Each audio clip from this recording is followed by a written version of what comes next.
اس زمانے میں جبکہ لوگوں نے دین کے کئی بورڈ لگا رکھے ہیں، دین کی کئی شکل بنا رکھی ہے، تو آپ کس دین کی دعوت دیں، کس اسلام کی دعوت دیں گے؟ آپ سے ہم پوچھیں گے کہ آپ کا دین کیا ہے،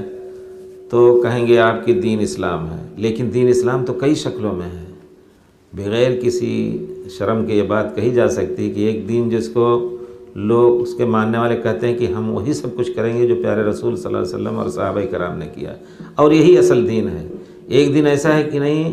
اماموں کی تقلید ضروری ہے، کسی نہ کسی امام کے تابع ہو کر کے ہم وہ دین پھیلائیں گے۔ دوسرا دین جو اپنے کو اہل سنت کہتا ہے، آپ کو بھی گمراہ ان کو بھی گمراہ کہتا ہے، اور عقیدے میں باطل، وہ بھی اپنے کو مسلمان کہتے ہیں۔ ایک دن ایسا ہے جو دین کو ڈھا ہی رہا ہے، وہ پورے صحابہ کو کافر کر کے ہمارا قرآن اور ہماری سنت کو ملغا کر رہا ہے۔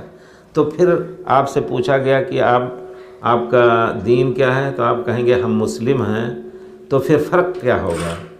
پہلے کوئی فرق نہیں، لیکن جب دین کے کئی شکلیں آئیں تو انہی صحابہ کرام ہی نے سلف کا نام رکھا۔ کن علی طریقۃ السلف، سلف کے طریقے پر رہا۔ عبداللہ ابن مسعود نے بھی یہ لفظ کہا، اور دوسرے صحابہ نے بھی، اور پیارے رسول نے خود فرمایا انا سلفکم، میں تمہارا سلف یعنی تمہارے آگے چلنے والا ہوں۔ تو اسی وجہ سے جو لوگ اپنے کو سلفی کہتے ہیں، وہ اس کا ترجمہ یہی کیا جاتا ہے کہ پیارے رسول اور صحابہ کے طریقے پر۔ جبکہ لوگ کوئی اپنے کو حنفی کہتا ہے، کوئی مالکی کہتا ہے، کوئی شافعی کہتا ہے، کوئی اور کچھ کہتا ہے۔ لوگوں نے اپنے انتسابات کسی شہر کی طرف کیے، دیوبندی ہے، بریلوی ہے، اور کچھ ہے، تو پیارے رسول صلی اللہ علیہ وسلم کی طرف انتساب کو ظاہر کرنے کے لیے یہ لفظ ضروری ہوا۔ آپ سوچیں گے کہ یہ لفظ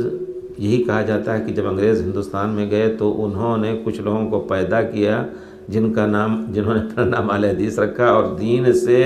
وہ دین کے خلاف کام کرنے والے ہیں، اور دین کو ڈھانے والے اہل حدیث، یہ کہا جاتا ہے۔ لیکن کیا کریں گے آپ جب پڑھیں گے ترمذی جو 272 میں ان کا انتقال ہوا ہے، ان کی کتاب سنن ترمذی ہے نا، اس میں آپ کتنی جگہ دیکھیں گے قال اہل الحدیث کذا، قال اہل الکوفہ، جب بٹے لوگ تو اب اس میں صحیح چیز کی تعین کے لیے نام رکھا گیا، اور ان کا نام لوگوں نے، اب خود نہیں انہوں نے رکھا، لوگوں نے ان کا نام رکھا، یہ تو حدیث کے ماننے والے ہیں۔ تو امام ترمذی نے سب سے پہلے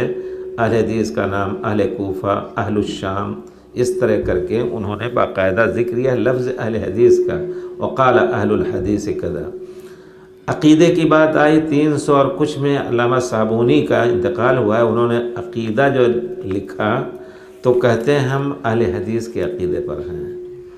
اور اہل حدیث آمین اور رفع الیدین کرتے ہیں۔ عجیب ہے، سبحان اللہ،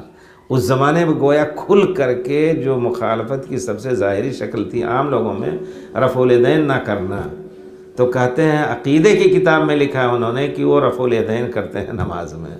تو گویا مابہ الامتیاز چیز، اب آپ دکان کھول کے بیٹھ جائیں گے، آپ کہیں گے ہم اپنے دکان پر ایک دکان کا نام لکھ دیں گے، اور دوسرے لکھا ہے یہ کپڑے کی دکان ہے،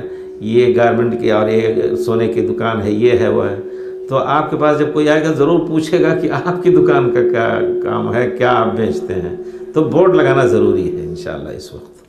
رب اشرح لي صدري ويسر لي أمري واحلل عقدة من لساني يفقه قولي